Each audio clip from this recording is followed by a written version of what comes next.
എല്ലാവർക്കും ഷീസ്കോപ്പിലേക്ക് സ്വാഗതം. കഴിഞ്ഞ ക്ലാസ്സിൽ നമ്മൾ ജസ്റ്റ് മെഡിവൽ ഹിസ്റ്ററി സ്റ്റാർട്ട് ചെയ്തിട്ടുണ്ടായിരുന്നു. അപ്പോൾ ഇന്ന് നമ്മൾ അതിൻ്റെ കണ്ടിന്യൂസ് ആയിട്ടുള്ള കാര്യങ്ങളാണ് പറയാൻ പോകുന്നത്. ഇപ്പോൾ ഡിഗ്രി പ്രിലിംസിൻ്റെ റിവിഷനാണ്. എല്ലാവരും അങ്ങനെ തന്നെ ഫോളോ ചെയ്യുക. എല്ലാ ദിവസവും നിങ്ങൾ ക്ലാസ്സുകൾ കാണുക. മിനിമം ഒരു ടോപ്പിക് അല്ലെങ്കിൽ സിലബസിൻ്റെ ഒരു പോർഷനെങ്കിലും റിവൈസ് ചെയ്ത് കംപ്ലീറ്റ് ചെയ്യാൻ വേണ്ടിയിട്ട് പറ്റുന്നുണ്ടോ എന്ന് നോക്കുക. ഏറ്റവും ഇമ്പോർട്ടൻ്റ് ആയിട്ടുള്ള ടോപ്പിക്സാണ് നമ്മൾ റിവൈസ് ചെയ്തിട്ട് പോകുന്നത്. എല്ലാ കാര്യങ്ങളും പറയാൻ വേണ്ടി ശ്രമിക്കുന്നുണ്ട്. അപ്പം ഇതിലുള്ള ഒരു കാര്യവും ആരും വിട്ട് കളയരുത്. ഏറ്റവും ഇമ്പോർട്ടൻ്റ് ആയിട്ടുള്ള ഏറ്റവും പ്രധാനപ്പെട്ട കാര്യങ്ങളാണ്. മറന്നു പോകാതെ എല്ലാ കാര്യങ്ങളും നിങ്ങൾ പഠിക്കാൻ വേണ്ടി ശ്രമിക്കുക. ഓക്കെ അല്ലേ? അപ്പോൾ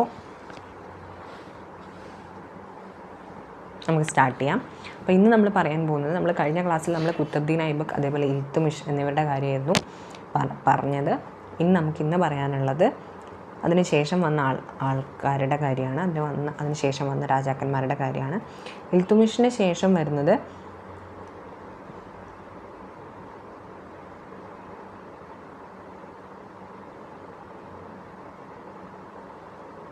റസിയ സുൽത്താനയാണ്. ഇൽത്തുമിഷാണ് പിന്നെ ഈ കുത്തബ് മിനാറിൻ്റെ പണി കഴിപ്പിച്ചതെന്നൊക്കെ നമ്മൾ പൂർത്തിയാക്കിയത് എന്നൊക്കെ നമ്മൾ പറഞ്ഞിട്ടുണ്ട്. ഓക്കെ, അപ്പോൾ ഇനി വരുന്നതാണ് റസിയ സുൽത്താന. അതിന് മുന്നേ നമുക്ക് ഇൽത്തുമിഷിൻ്റെ ഒരു കാര്യം കൂടെ പറയാൻ മറന്നുപോയി. ഇൽത്തുമിഷിന് 40 അംഗങ്ങളുള്ള ഒരു ഗ്രൂപ്പ് ഉണ്ടായിരുന്നു. ഇൽത്തുമിഷിൻ്റെ ഒരു ഗ്രൂപ്പ് ഉണ്ടായിരുന്നു. അതിൻ്റെ പേരാണ് ചാഹൽ ഗനി എന്ന് പറയുന്നത്. ചാഹൽ ഗനി, അത് ഓർത്തിരിക്കുക കേട്ടോ. അതിന് ശേഷം നമുക്ക് പഠിക്കാനുള്ളത് റസിയ സുൽത്താനയാണ്. റസിയ സുൽത്താനയാണ് ഇൽത്തുമിഷിന് ശേഷം വരുന്നത്. ഡൽഹി സുൽത്താനത്തിലെ ഏക ഫീമെയിൽ എംപറർ അല്ലെങ്കിൽ വനിത ഭരണാധികാരിയാണ്. ഏക സ്ത്രീയായിരിക്കുന്ന ഭരണാധികാരിയാണ് റസിയ സുൽത്താന എന്ന് പറയുന്നത്. ഇൽത്തുമിഷാണ് റസിയ സുൽത്താനയെ നോമിനേറ്റ് ചെയ്യുന്നത്.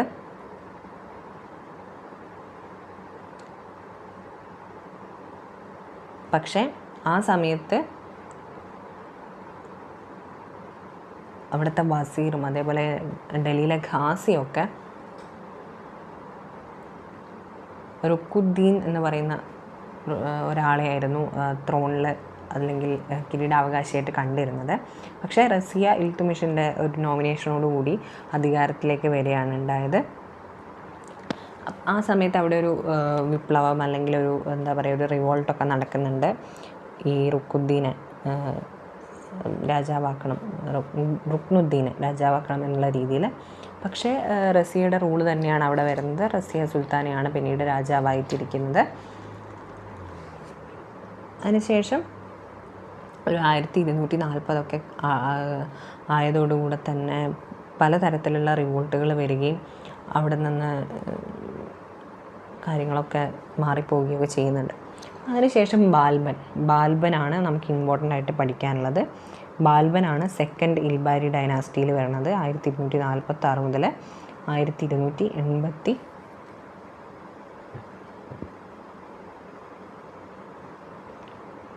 1280 നമ്മൾ നേരത്തെ പറഞ്ഞിട്ടുണ്ടായിരുന്നു. കഴിഞ്ഞ ക്ലാസ്സിൽ നമ്മൾ പറഞ്ഞിട്ടുണ്ടായിരുന്നു, അതിൻ്റെ കാലഘട്ടം നമ്മൾ പറഞ്ഞിട്ടുണ്ടായിരുന്നു. സെക്കൻഡ് ഇൽബാരി ഡൈനാസ്റ്റി 1266 മുതൽ 1290 വരെ. 1200 അതിനിടയ്ക്ക് ഈ എന്താ പറയുക, അധികാരം നഷ്ടപ്പെടുന്നൊക്കെ ഉണ്ട്. പക്ഷെ എന്നാലും പിന്നീടും ബാൽബൻ തന്നെ തുടർന്ന് ഈ എന്താ പറയുക സിംഹാസനത്തിലേക്ക് കയറുന്നുണ്ട്. അപ്പോൾ 1266 മുതൽ 1290 വരെയാണ് ബാൽബൻ്റെ കാലഘട്ടം എന്ന് പറയുന്നത്. അപ്പോൾ അവിടെ ഇരുമ്പിൻ്റെയും ചോരയുടെയും നയം അല്ലെങ്കിൽ ബ്ലഡ് ആൻഡ് അയൺ പോളിസി എന്ന് പറയുന്ന പോളിസി ബാൽബൻ്റെ സംഭാവനയാണ്.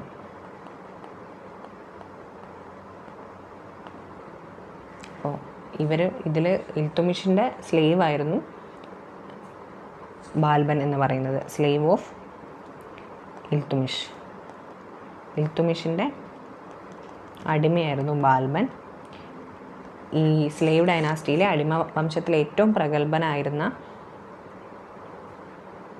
രാജാവായിരുന്നു ബാൽബൻ. ഈ ഇൽത്തുമിഷിൻ്റെ മെമ്പർ ഗ്രൂപ്പായിട്ടുള്ള ചാഹൽ ഗനിയിലെ ഒരു അംഗമായിരുന്നു അദ്ദേഹം. അദ്ദേഹത്തിനെ തന്നെ ദൈവത്തിൻ്റെ പ്രതിപുരുഷനായിട്ടും ദൈവത്തിൻ്റെ നിഴലായിട്ടുമൊക്കെയാണ് അദ്ദേഹം തന്നെ കണ്ടിട്ടുണ്ടായിരുന്നത്.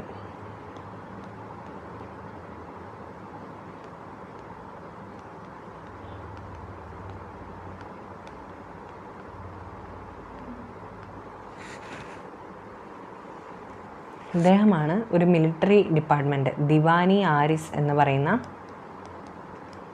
മിലിറ്ററി ഡിപ്പാർട്ട്മെൻറ്റ് സ്ഥാപിക്കുന്നത്. സൈനിക ഡിപ്പാർട്ട്മെൻറ്റാണ് കേട്ടോ. ദിവാനി ആരിസ് എന്നാണ് ആ സൈനിക ഡിപ്പാർട്ട്മെൻറ്റിൻ്റെ പേര്. അത് സ്ഥാപിക്കുന്നത് ബാൽബനാണ്. സെപ്പറേറ്റ് മിലിറ്ററി ഡിപ്പാർട്ട്മെൻറ്റ്, അതാണ് സെപ്പറേറ്റ് മിലിറ്ററി, അതാണ് ദിവാനി ആരിസ് എന്ന് പറയുന്നത്. ദിവാനി ആരിസ് അത് സ്ഥാപിക്കുന്നത് ഇൽത്തുമിഷാണ്. ഇൽത്തുമിഷിൻ്റെ സദസ്സിലുണ്ടായിരുന്ന കുറച്ച് ആളുകളുണ്ട്, അവരെ നമുക്ക് പഠിക്കാനുണ്ട്. അതിൽ ഫസ്റ്റ് വൺ എന്ന് പറയുന്നത് അമീർ ഖുസ്രു ആണ്. അമീർ ഖുസ്രുവിനെ പറ്റി ചിലപ്പോൾ നിങ്ങൾ മുൻപേ പഠിച്ചിട്ടുണ്ടാവും. അമീർ ഖുസ്രുവിൻ്റെ കവിതകളൊക്കെ ചിലരൊക്കെ നിങ്ങളത് യൂത്ത് ഫെസ്റ്റിവലിലൊക്കെ ആലപിച്ചിട്ടുണ്ടാവും. അപ്പം അമീർ ഖുസ്രു എന്ന് പറയുന്നത് സിത്താർ, അതേപോലെ തബല, ഇതൊക്കെ ഇന്ത്യയിലേക്കൊക്കെ ഇൻട്രൊഡ്യൂസ് ചെയ്ത ആളാണ്. സിത്താർ, തബല, ഖവാലി മ്യൂസിക് ഇതൊക്കെ കൊണ്ടുവന്ന ആളാണ്. അതേപോലെ അദ്ദേഹം ഉറുദുവിൽ രചിച്ച ഒരു പോയമാണ് ലൈല മജ്നു എന്ന് പറയുന്നത്.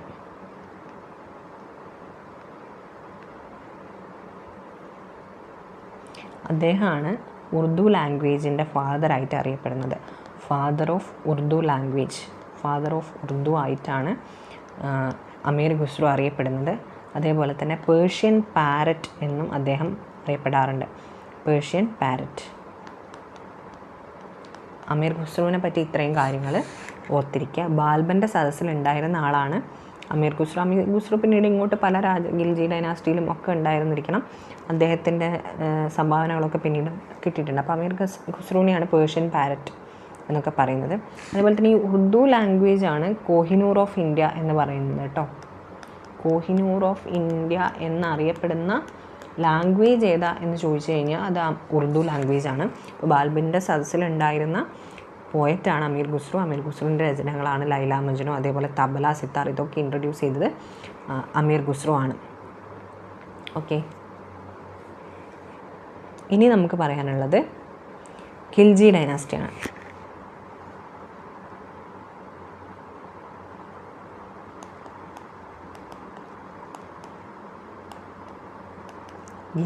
ഖിൽജി ഡൈനാസ്റ്റി 1290 മുതൽ 1320 വരെ ഖിൽജി ഡൈനാസ്റ്റിയാണ് വരുന്നത്. ഇതിൻ്റെ ഫൗണ്ടർ എന്ന് പറയുന്നത് ഖിൽജി രാജവംശം സ്ഥാപിച്ചത് ജലാലുദ്ദീൻ ഖിൽജിയാണ്. ഖിൽജി രാജവംശം സ്ഥാപിക്കുന്നത്. അതിനുശേഷം അദ്ദേഹത്തിനെ വധിച്ചുകൊണ്ട് എന്ത് ചെയ്യുന്നു,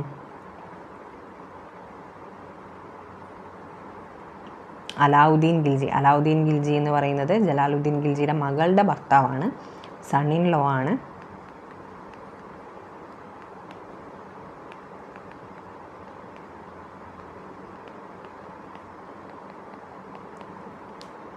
അദ്ദേഹത്തെ പറ്റിയുള്ള ഒരു സിനിമയാണ് ഹിന്ദി സിനിമ പത്മാവതൊക്കെ നിങ്ങൾ കണ്ടിട്ടുണ്ടാവും. അലാവുദ്ദീൻ ഖിൽജിയുടെ ഭരണകാലഘട്ടം. അദ്ദേഹം വളരെ ക്രൂരനായിട്ടുള്ള ഒരു രാജാവായിരുന്നു. പക്ഷേ ജലാലുദ്ദീൻ ഖിൽജി എന്ന് പറയുന്ന കുറച്ചുകൂടെ ജനറസ് ആയിട്ടുള്ള രാജാവായിരുന്നു. അദ്ദേഹത്തെ വധിച്ചുകൊണ്ട് അലാവുദ്ദീൻ ഖിൽജി അധികാരത്തിൽ വരുന്നു. അദ്ദേഹത്തിൻ്റെ ഒറിജിനൽ നെയിം എന്ന് പറയുന്നത് അലാവുദ്ദീൻ ഖിൽജിയുടെ ഒറിജിനൽ നെയിം എന്ന് പറയുന്നത് അലി ഖുഷാം എന്നാണ്.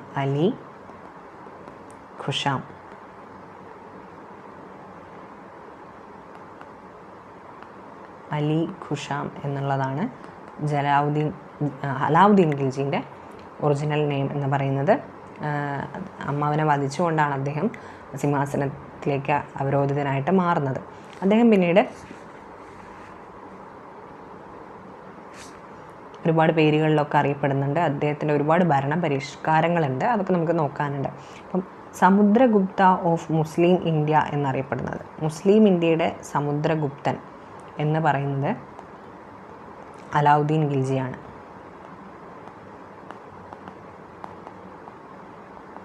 മുസ്ലിം ഇന്ത്യയുടെ സമുദ്രഗുപ്തൻ എന്ന് പറയുന്നത് അലാവുദ്ദീൻ ഖിൽജിയാണ്. അതേപോലെ സെക്കൻഡ് അലക്സാണ്ടർ എന്ന് പറയുന്നത് അലാവുദ്ദീൻ ഖിൽജിയാണ്. പിന്നെ അദ്ദേഹത്തിൻ്റെ സേനാ നായകനാണ്. ഇത് നമ്മുടെ പത്മാവത് സിനിമയുടെ നിങ്ങൾക്ക് കറക്റ്റ് ഇതിലെ പേരൊക്കെ പഠിക്കാൻ നല്ല എളുപ്പമായിരിക്കും കേട്ടോ. കാരണം ഈ മാലിക് കപൂർ എന്ന് പറയുന്ന കഥാപാത്രമൊക്കെ അതിൽ വരുന്നുണ്ട്. അലാവുദ്ദീൻ ഖിൽജിയുടെ സേനാനായകനായിരുന്നു മാലിക് കപൂർ അല്ലെങ്കിൽ മാലിക് കഫൂർ. പിന്നെ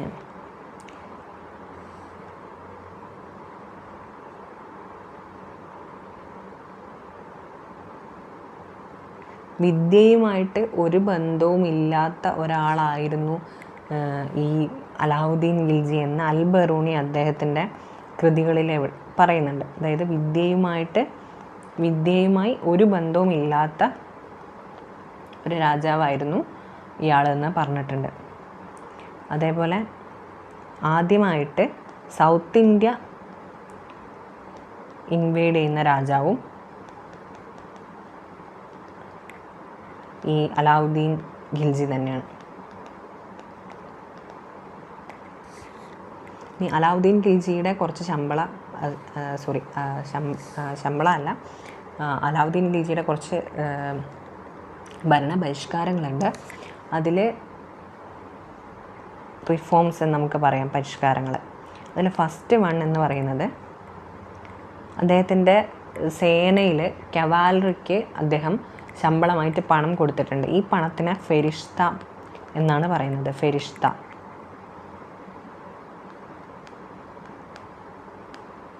ഫോർ കവാലറി മെന്നാണ് ശമ്പളമായിട്ട് പണം കൊടുത്തിട്ടുള്ളത്. അതോർത്ത് വയ്ക്കുക. പിന്നെ ഉള്ളത് അതേപോലെ സൈന്യത്തിനും കാലാൾപ്പടയ്ക്കും സോൾജിയേഴ്സിനും അദ്ദേഹം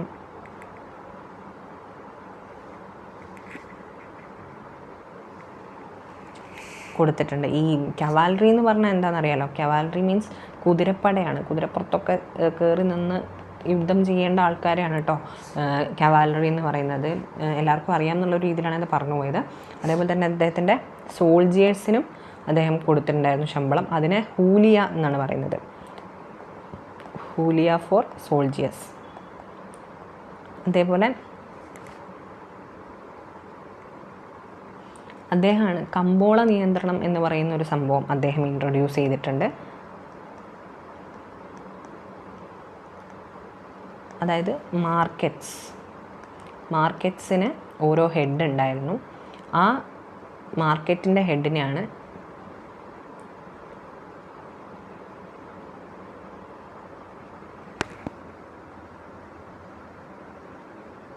ഷഹന എന്ന് പറയുന്നത് ഓരോ മാർക്കറ്റിൻ്റെയും കൺട്രോൾ ഉണ്ടായിരുന്ന ഒരു ഉദ്യോഗസ്ഥനെയാണ് ഷഹന. ഈ മാന്തി അല്ലെങ്കിൽ ഷഹന എന്ന് പഠിച്ചാൽ മതി. ഷഹന എന്ന് പറയുന്നത് മാർക്കറ്റിൻ്റെ ഹെഡിനെയാണ്. അതായത് ഈ ഗ്രെയിൻസൊക്കെ സൂക്ഷിക്കാൻ വേണ്ടിയിട്ടൊരു ഹോൾഡിംഗ് സ്റ്റോക്സ് ഡിപ്പാർട്ട്മെൻറ്റൊക്കെ അദ്ദേഹത്തിന് ഉണ്ടായിരുന്നു. അതേപോലെ കമ്പോള നിയന്ത്രണ ഉദ്യോഗസ്ഥനാണ് ഷഹന എന്നുള്ള കാര്യം ഓർക്കുക. അതേപോലെ കമ്പോള നിയന്ത്രണ ഡിപ്പാർട്ട്മെൻറ്റ് പറയുന്നത്, ആ ഡിപ്പാർട്ട്മെൻറ്റിനെ പറയുന്നത്, കമ്പോള നിയന്ത്രണം മാർക്കറ്റിനുള്ള ഡിപ്പാർട്ട്മെൻറ്റിനെ പറയുന്നത് ദിവാനി റിയാസത്ത് എന്നാണ്. ദിവാനി റിയാസത്ത്. ആ കമ്പോള നിയന്ത്രണത്തിൻ്റെ ഹെഡ്, ആ ഉദ്യോഗസ്ഥൻ എന്ന് പറയുന്നത് നയീബ് ഈ റിയാസത്താണ്. ദിവാനി റിയാസത്ത്, നയീബി റിയാസത്ത്. ആ കാര്യം ആലോചിക്കുക, ഓർത്ത് വെക്കുക. പിന്നെ അദ്ദേഹം ലാൻഡ് മെഷർമെൻറ്റും ഫസ്റ്റ് ടൈം ചെയ്തുകൊണ്ട് ലാൻഡ് ടാക്സ് ആദ്യമായിട്ട് കൊടുത്തു.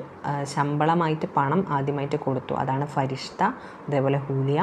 അതേപോലെ ലാൻഡ് ടാക്സ് വന്നു. ലാൻഡ് ടാക്സ്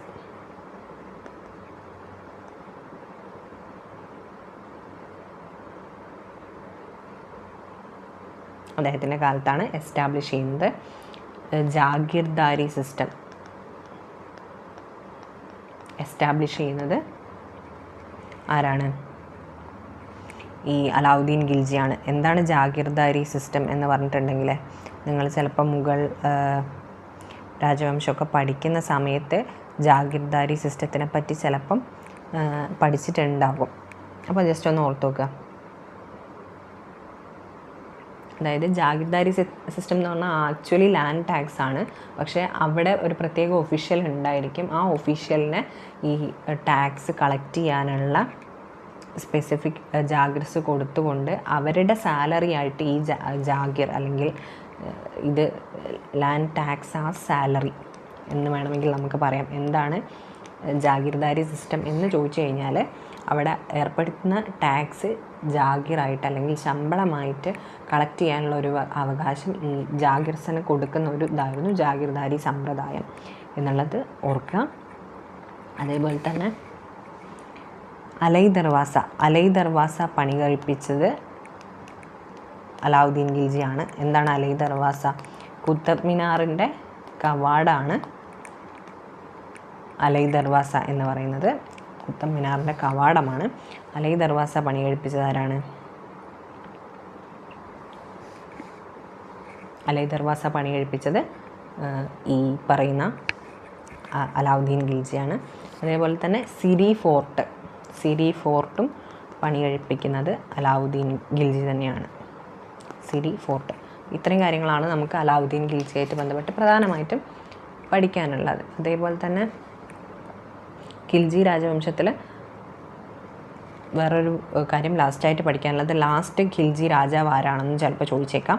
അപ്പോൾ എംപയറിലെ ലാസ്റ്റ് ഖിൽജി രാജാവ് എന്ന് പറയുന്നത് മുബാറക് ഷായാണ്. മുബാറക് ഷാ. അപ്പം ഇത്രയും കാര്യങ്ങളാണ് മെയിനായിട്ട് ഖിൽജി ഡൈനാസ്റ്റിയിൽ നമുക്ക് പഠിക്കാനുള്ളത്.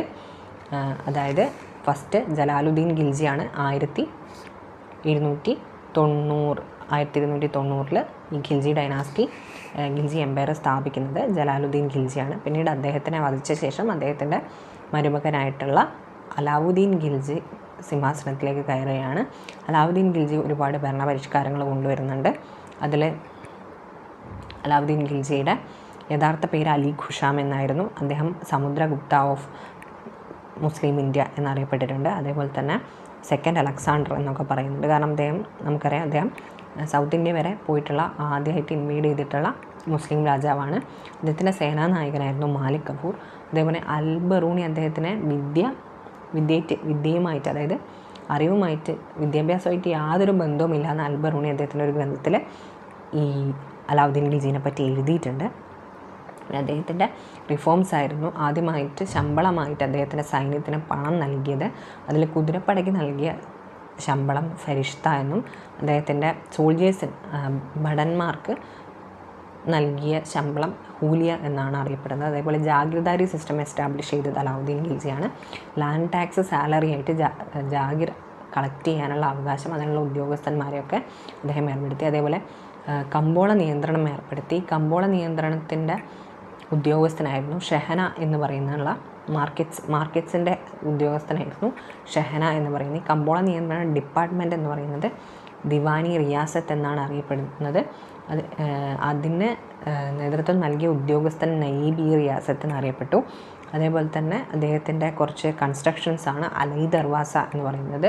അലൈ ദർവാസ എന്ന് പറയുന്നത് കുത്തബ് മിനാറിൻ്റെ കവാടാണ്. അതേപോലെ തന്നെ സിരി ഫോർട്ടും അലാവുദ്ദീൻ ഖിൽജിയാണ് പണി കഴിപ്പിച്ചത്. അതേപോലെ അദ്ദേഹത്തിൻ്റെ സദസ്സിലുണ്ടായിരുന്ന ഒരു കവിയായിരുന്നു അമീർ ഖുസ്രു നമ്മൾ നേരത്തെ ആരുടെ സദസ്സിലുള്ള കാര്യമായിരുന്നു പറഞ്ഞത്? ബാൽബൻ്റെ സദസ്സിലുണ്ടായിരുന്ന ആളാണ് അമീർ ഖുസ്രു. പിന്നീട് ഈ ഖിൽജി ഡൈനാസ്റ്റിയിലും അതേപോലെ തന്നെ ഈ പറയുന്ന തുഗ്ലക് രാജവംശത്തിലൊക്കെ വരുന്നുണ്ട് കേട്ടോ. അപ്പോൾ അതിന് ശേഷം ഒരുപാട് രാജവംശത്തിൽ അമീർ ഖുസ്രു വരുന്നുണ്ട്. ഓക്കെ, അമീർ ഖുസ്രു ആദ്യമായിട്ട് വന്നത് ബാൽബൻ്റെ സദസ്സിലാണെന്നുള്ള കാര്യം ഓർക്കുക. അതേപോലെ സിരി ഫോർട്ട്. പിന്നെ last emperor of Khilji dynasty എന്ന് പറയുന്നത് മുബാറക് ഷായാണ് ഖിൽജി രാജവംശത്തിലെ അവസാനത്തെ രാജാവ്. ഇത്രയും കാര്യങ്ങളും കൂടെ ഓർക്കുക. ഇതാണ് ഖിൽജി ഡൈനാസ്റ്റിയിൽ നമുക്ക് പഠിക്കാനുള്ളത്. ഇനി നമുക്ക് തുഗ്ലക് ഡൈനാസ്റ്റിയിലേക്ക് പോകാം.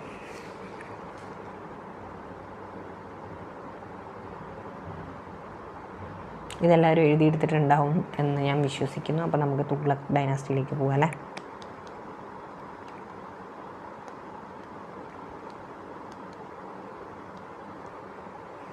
ഓക്കെ, തുഗ്ലക് ഡൈനാസ്റ്റിയിൽ തുഗ്ലക് നാമ എന്ന് പറയുന്ന കൃതി എഴുതിയത് ആരാ എന്ന് ചോദിക്കാനുള്ള സാധ്യതയുണ്ട്. തുഗ്ലക് നാമ എഴുതിയത് അമീർ ഖുസ്രു ആണ്. ഞാൻ പറഞ്ഞില്ലേ, നേരത്തെ ഞാൻ പറഞ്ഞിരുന്നു അമീർ ഖുസ്രു പിന്നീട് ഇങ്ങോട്ട് ഒരുപാട് രാജവംശത്തിൽ വരുന്നുണ്ട്. അപ്പോൾ അമീർ ഖുസ്രു ഒരു പ്രധാനപ്പെട്ട ആളാണെന്നുള്ളത് ഓർത്തിരിക്കുക കേട്ടോ. അപ്പോൾ തുഗ്ലക് ഡൈനാസ്റ്റിയിൽ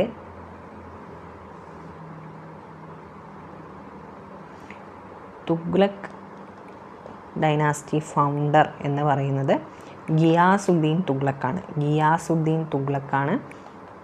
തുഗ്ലക് ഡൈനാസ്റ്റിയിലെ മെയിൻ എംപറർ ഫൗണ്ടർ എന്ന് പറയുന്നത് ഗിയാസുദ്ദീൻ തുഗ്ലക്കാണ്.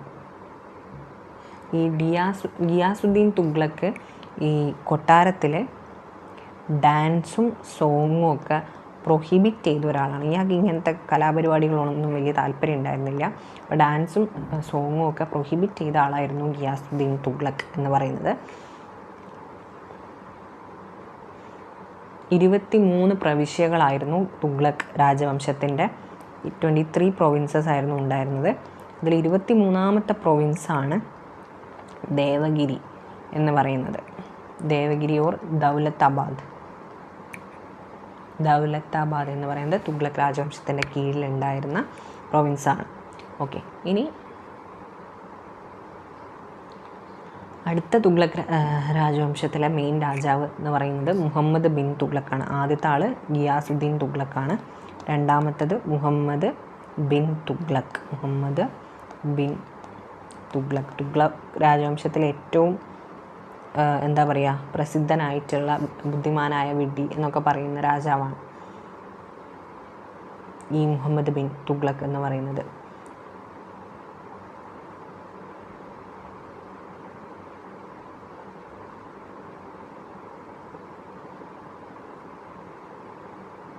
മുഹമ്മദ് ബിൻ തുഗ്ലക്ക് ഫസ്റ്റാണ്. ഇദ്ദേഹമല്ല ബുദ്ധിമാനായ വിഡ്ഢി എന്ന് പറയുന്നത്.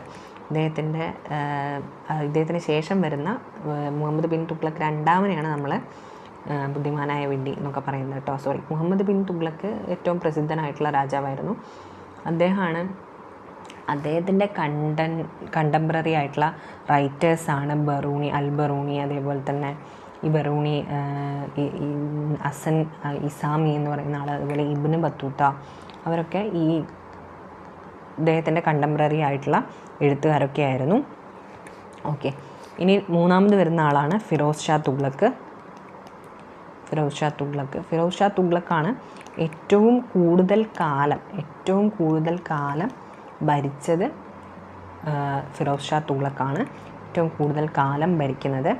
അതേപോലെ അടുത്താണ് ലാസ്റ്റ് എംപററാണ് നമ്മുടെ മുഹമ്മദ് ബിൻ തുഗ്ലക്ക്.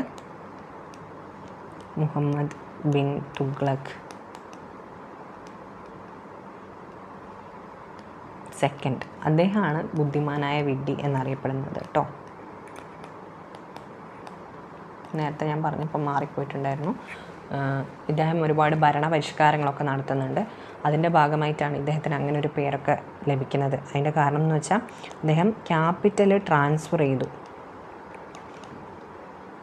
എന്നിട്ട് എന്ത് ചെയ്തു? ഇദ്ദേഹത്തിൻ്റെ ഒരു വിശാലമായിട്ടുള്ള, അതായത് നമ്മൾ പറഞ്ഞു ഈ തുഗ്ലക്ക് രാജവംശം സ്ഥാപിക്കപ്പെടുന്ന സമയത്ത് 23 പ്രവിശ്യകൾ ഒക്കെയുള്ള വലിയ വിശാലമായിട്ടുള്ള സാമ്രാജ്യമായിരുന്നു. അപ്പോൾ 23ാമത്തെ പ്രവിശ്യയായിട്ടുള്ള ദേവഗിരിനെ അദ്ദേഹം ക്യാപിറ്റലാക്കാൻ വേണ്ടി ആഗ്രഹം ഉണ്ടായിരുന്നു അദ്ദേഹത്തിന്. അപ്പോൾ അദ്ദേഹം അത് സെക്കൻഡ് ക്യാപിറ്റലാക്കിയിട്ട് അദ്ദേഹത്തിൻ്റെ മൊത്തം കൊട്ടാരവും അതേപോലെ സൈന്യത്തിനെയും ഒക്കെ അങ്ങോട്ടേക്ക് ട്രാൻസ്ഫർ ചെയ്തു. എല്ലാ ആളുകളെയും ഒക്കെ ഇങ്ങോട്ടേക്ക് ട്രാൻസ്ഫർ ചെയ്ത് ദേവഗിരിനെ ദൗലത്താബാദ് എന്നുള്ള പേരിലേക്ക് മാറ്റിയത് മുഹമ്മദ് ബിൻ തുഗ്ലക്ക് രണ്ടാമനാണ്. 23ാമത്തെ പ്രവിശ്യയായിട്ടുള്ള ഈ പറഞ്ഞ ദേവഗിരിയിലേക്ക് 1500 കിലോമീറ്റർ ഇങ്ങനെ ഇവർ നടന്നു പോയിട്ട് തിരിച്ചു വന്നു എന്നുള്ളതാണ്. അതായത് നടന്നു പോയി രണ്ടാമത്തെ ക്യാപിറ്റലായിട്ട് പിന്നെ തിരിച്ച് ഇങ്ങോട്ട് തന്നെ വന്ന ആദ്യത്തെ ക്യാപിറ്റലിലേക്ക് തന്നെ തിരിച്ചു വന്നു. അതായത് ഒരുപാട് വർഷങ്ങൾ എടുത്തിട്ടൊക്കെയാണ് ഇവർ നടന്ന് അങ്ങോട്ടേക്ക് പോയത്. തിരിച്ച് അങ്ങനെ തന്നെ വന്നു എന്നുള്ളതാണ്.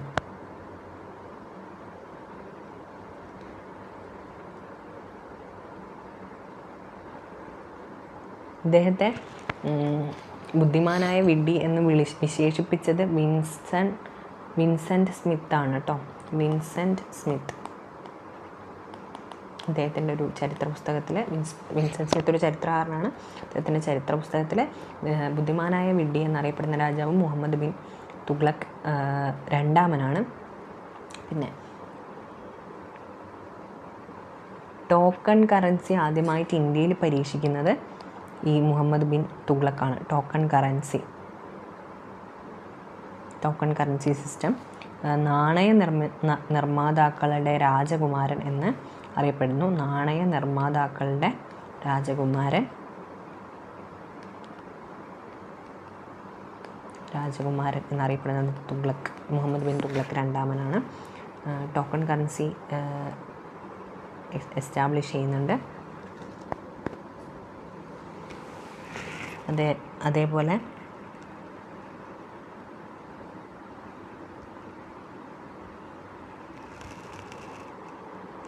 കുബ്ലേ ഖാൻ എന്ന് പറയുന്ന ഒരു രാജാവാണ് ലോകത്ത് ആദ്യമായിട്ട് ടോക്കൺ കറൻസി എസ്റ്റാബ്ലിഷ് ചെയ്യുന്നത്.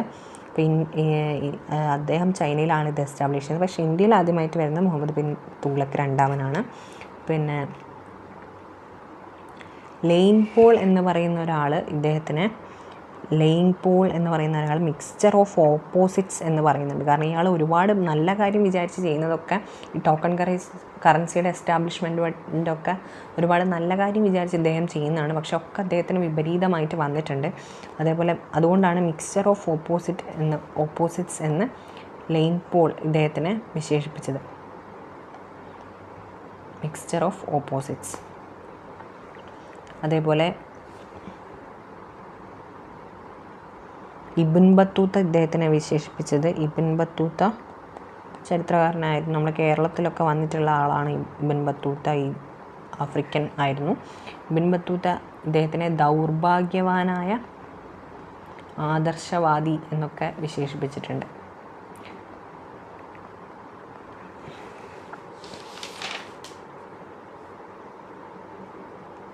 ഓക്കെ, അപ്പോൾ ഇത്രയും കാര്യങ്ങളാണ് നമുക്ക് പഠിക്കാനുള്ളത്. ഇനി ഫിറോസ് ഷാ തുഗ്ലക്കിനെ പറ്റി നമുക്ക് പഠിക്കാനുണ്ട്. ഫിറോസ് ഷാ തുഗ്ലക്കിൻ്റെ കുറച്ച് കാര്യങ്ങൾ കൂടെ പഠിക്കാനുണ്ട്. അത് നമ്മൾ അടുത്ത ക്ലാസ്സിൽ പറയും. അപ്പോൾ ഇത്രയും കാര്യങ്ങൾ നിങ്ങൾ നോക്കുക. Tughlaq dynasty, Khilji dynasty. അപ്പോൾ നിങ്ങൾക്ക് മനസ്സിലായിട്ടുണ്ടാവുമെന്ന് വിചാരിക്കുന്നു. ഇന്ന് നമ്മൾ കുറച്ച് നേരത്തെ ക്ലാസ് നിർത്തുകയാണ്. അപ്പോൾ എല്ലാവരും ക്ലാസ് കാണുക, നോട്ട്സ് എഴുതിയെടുക്കുക. എല്ലാവർക്കും താങ്ക് യു.